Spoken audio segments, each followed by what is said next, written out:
Okay. Bernadette Peters is here tonight. She knocks me out. She's a marvelous performer, and she will be appearing at the Indianapolis Starlight Theater from the 27th of June through the 28th, and then in St. Louis at the VP Fair on July 4th. And she is regarded, she is like the toast of Broadway. She really is. Would you welcome Miss Bernadette Peters?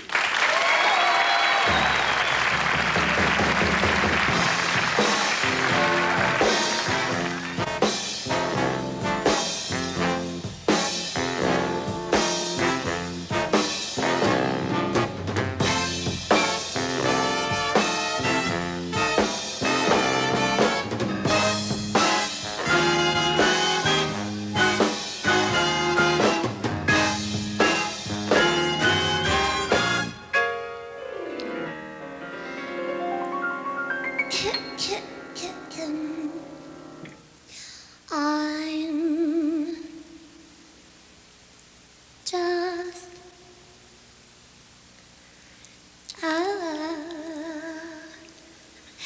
Broadway, baby, walking off my tired feet, pounding 42nd Street, to be in a show. Broadway, baby,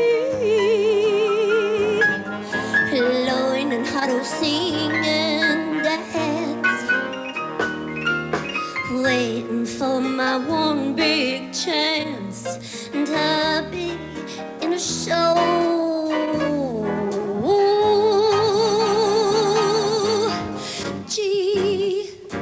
Like to be on some marquee, oh, to twinkle in lights, a spark to pierce the dark from Battery Park to Washington Heights. Someday maybe, oh, my dreams will be repaid. Oh, heck, I'd even play the maid to be in the show. Hey, Mr. Producer, I'm talking to you, sir. I don't need a lot.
Yeah. Oh, yeah.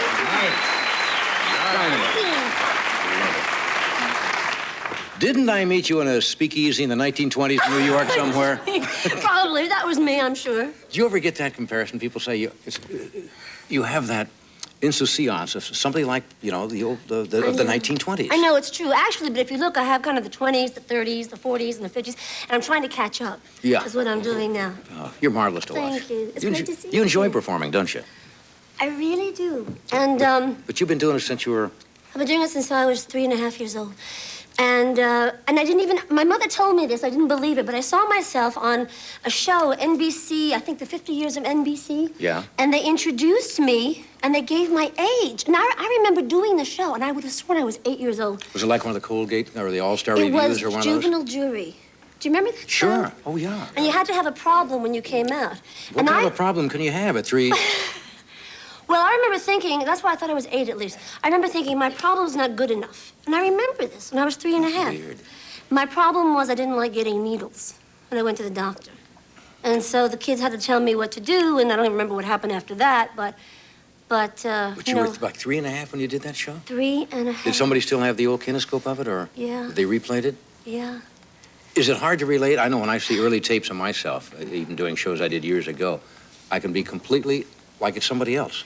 It's I true. said, you sit and you watch, but it's not you doing it. Well, when I started doing television in my 20s, when I look at those tapes, it's hard to relate to that person because I've grown so much from that Yeah. time and I've come so far. But when you see yourself at 3 and a half, it's very interesting because you are someone else, but you look at this little child and you say, gee, what a sweet little child, and all the things that you might have been going through. Were and you all the a things. sweet little child when you were 3 and a half? No, I don't mean that. It's just No. that you look at a little child and you don't look at it as yourself. Yeah, that's what I mean. And you can kind of think, gee, just an innocent little child. Were you singing and performing then, too? I think I was, yeah. I think Yeah. 4. Yeah. 4 or 5. Did I this think. come from your family? How did... Well, because my mother always wanted to be an actress and her mother wouldn't let her. Oh.